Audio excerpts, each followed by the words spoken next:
bonjour à tous, bienvenue sur ce numéro spécial de votre émission, spéciale Saint-Valentin. Je ne suis pas seul sur ce plateau, je suis avec Raouda Tatanda. Raouda Tatanda, bonjour. Bonjour Pocras Kandabo, bonjour chers abonnés de Canal Fondation Bénéfice. Alors nous tendons pas à pas avec la fête de la Saint-Valentin. Demain, plus précisément, c'est le 14 février 2020 et la fête s'annonce de plus belle, n'est-ce pas Raouda Tatanda? Et effectivement, nous voyons dans la ville des jeunes qui s'activent pour entrer pleinement dans la fête de Saint-Valentin avec ardeur et fêter bien sûr avec joie. Mais et parmi ces jeunes-là, est-ce que beaucoup connaissent réellement l'histoire de la Saint-Valentin? En effet, non. Et pour ça, nous avons réalisé un micro-trottoir pour avoir plus de précision sur cette question. Alors, voici donc le micro-trottoir. La Saint-Valentin, selon moi, c'est une fête qui doit se passer entre deux couples. La Saint-Valentin, c'est une fête qui constitue deux personnes, deux individus de sexes différents pour leur montrer est-ce qu'ils s'aiment vraiment. Saint-Valentin, c'est une fête qu'on fête hommes et femmes. De ma part, je préfère lui offrir un petit gâteau. Pour le moment, bon, je préfère lui offrir un petit robe et puis samedi pour qu'on aille se distraire un peu. Je pense lui offrir une toute petite fleur. Alors, nous voici donc de retour sur ce plateau. Nous voyons que les jeunes, et beaucoup d'entre eux ne connaissent pas la réalité, la vraie histoire de la fête de la Saint-Valentin. N'est-ce pas, Raouda Tatanda? Oui, Pocras Kandabo. Mais quelle est la vraie histoire de la Saint-Valentin? Et la vraie histoire de la Saint-Valentin, pour faire court, nous allons narrer l'histoire là en quelques phrases au moins. Alors, il faut reconnaître que Valentin, celui qui appelait aujourd'hui Saint-Valentin, il n'était pas appelé Saint-Valentin au départ, c'était Valentin de Terni.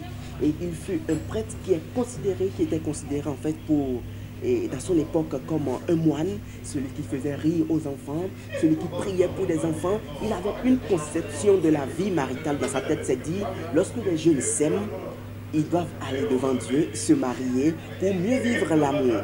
Alors Valentin, pendant toute sa vie, étant prêtre catholique, il avait pour mission de marier les hommes, les jeunes qui sont amoureux l'un l'autre.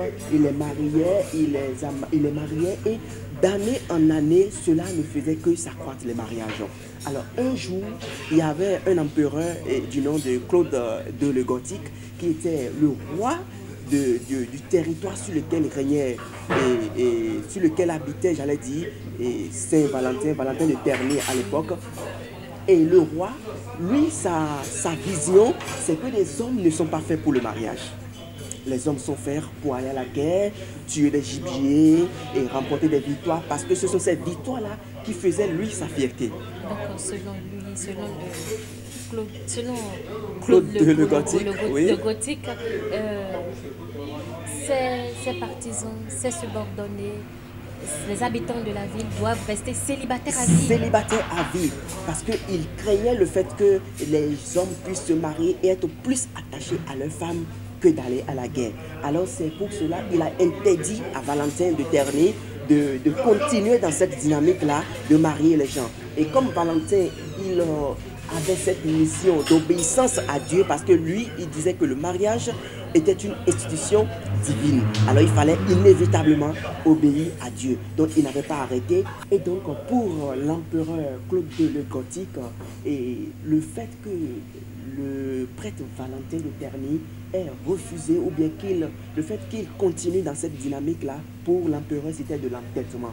Alors qu'est-ce que l'empereur a fait? Il a décidé d'enfermer le prêtre Valentin de Terni. Alors Valentin de Terni, une fois en prison, et qu'est-ce qu'il a fait? Il n'a pas cessé de continuer avec ses actes charitables. Et un jour, il y avait une fille du nom de Julia, qui était la fille d'un des geôliers qui gardait et Valentin pour que celui-ci ne puisse un jour à l'autre s'évader. Donc la fille Julia était venue rendre visite à Valentin de Terni. Et il faut rappeler que la fille Julia était une fille aveugle qui ne voyait rien du tout. Et quand elle rend visite à Valentin de Terni, Valentin de Terni discutait avec elle, échangeait du tout et de rien. Mais un jour, lorsque la fille a rendu visite à Valentin de Terni, elle lui a demandé du moins de lui décrire en fait le monde extérieur. Parce qu'elle, elle ne voyait pas. Donc Valentin a décrit le monde extérieur avec soin et la fille s'est vue au travers de la description de Valentin. Et quand elle est partie, 2 jours plus tard, elle est revenue voir Valentin au Terni pour lui dire cette fois-ci de prier pour elle. Valentin étant passionné, quand on lui demande de prier, il était vraiment heureux de prier. Et lorsqu'il a entendu ça de la fille Julia, il a prié. Et lorsqu'il a prié, dans sa prière, il disait que Dieu puisse faire en sorte que la fille Julia puisse recouvrir la vue.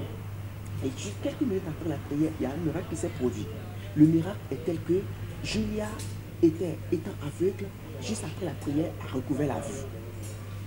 Émerveillée, elle ne savait dans quelle posture remercier le prêtre Valentin de Terni. Donc quand elle est partie, elle n'a pas su garder l'information, elle a vilipendé, elle a partagé l'information qu'elle a recouvert la vue à cause d'une prière qu'a faite Valentin de Terni.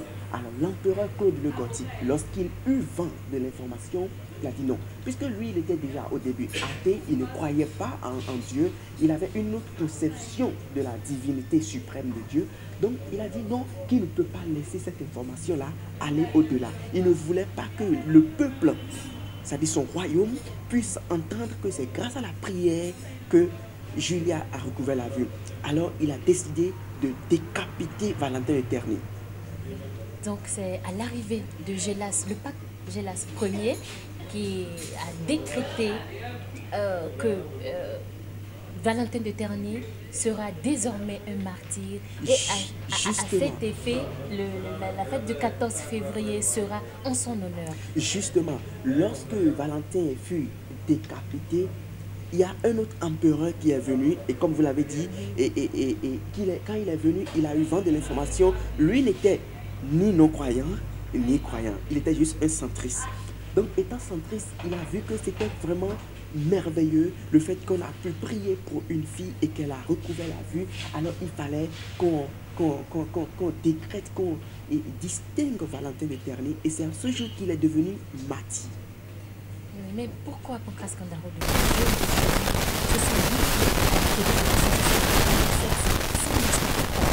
Dans les années 693, il y a une petite découverte qui s'est faite. Car les Français ont découvert que c'est précisément le 14 février que les oiseaux ont commencé par s'accoupler. Et c'est à cause de cette conception, de cet accouplement, que les humains se sont dit, en fait, si les oiseaux se sont accouplés ce jour précis, alors pourquoi pas les hommes?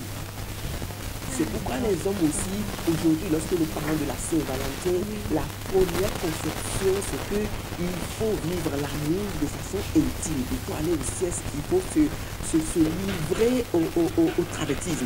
Pour moi, le 14 février est une journée tout comme les autres.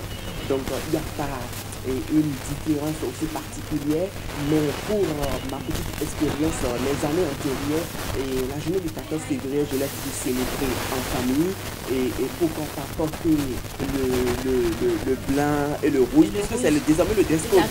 Donc, porter ça, aller à la plage avec la petite famille, réfléchir, et prendre de l'air de la plage, et puis ça s'en arrête là, mais on n'a pas besoin d'aller au travers. Alors, Pancras Candarot, quels conseils pouvons-nous prodiguer à l'endroit des jeunes qui se livrent lors de la Saint-Valentin à la dépravation? Alors, en guise de conseil, je dirais d'abord de ma position d'homme, je vais dire mes conseils en fait à l'endroit des femmes. Et vous allez vous charger de livrer vos conseils à l'endroit des hommes. En fait, à l'endroit des femmes, moi je dirais simplement que le 14 février n'est pas la seule date de l'année. Une année compte 365 jours.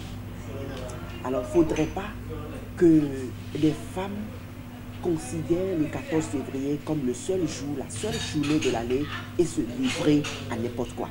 Puisque, après le 14, il y aura d'autres jours. Pourquoi se livrer à un plaisir de 2 minutes pour en fin de compte se retrouver face à des souffrances de longues années? Il faut prendre conscience et savoir, la Saint-Valentin, oui, mais on peut la fêter également autrement. Raouda Tantanda, à l'endroit des hommes, et quels conseils avez-vous à donner? à l'endroit des hommes, d'abord, je vais leur dire que la Saint-Valentin, déjà, d'abord, nous fêtons l'amour tous les jours. La femme est un bijou. Alors, les hommes, cessez de mentir aux femmes. À part le 14 février, nous avons les autres jours pour aller au sexe. Alors, le 14 février n'est pas forcément une journée décrétée pour la dépravation, pour décourager les femmes.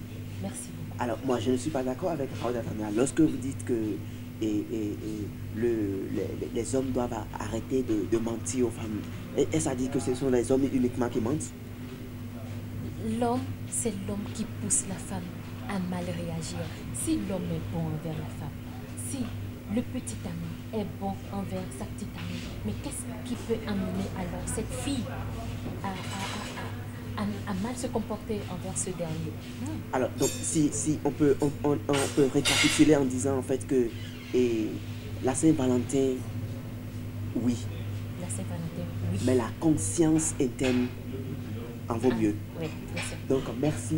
Merci, c'est par cette phrase-là que nous mettons fin à ce numéro spécial de la Saint-Valentin.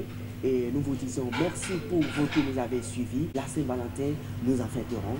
Et plus de conscience à l'endroit des jeunes. Il faut que les jeunes aillent à l'école de la conscience et que le jour passe, mais que les séquelles ne s'en suivent pas. Alors merci beaucoup Raouda Tanda. 14 février 2021. Nous en serons encore là. Merci beaucoup à vous. Ciao, ciao. Ciao, ciao.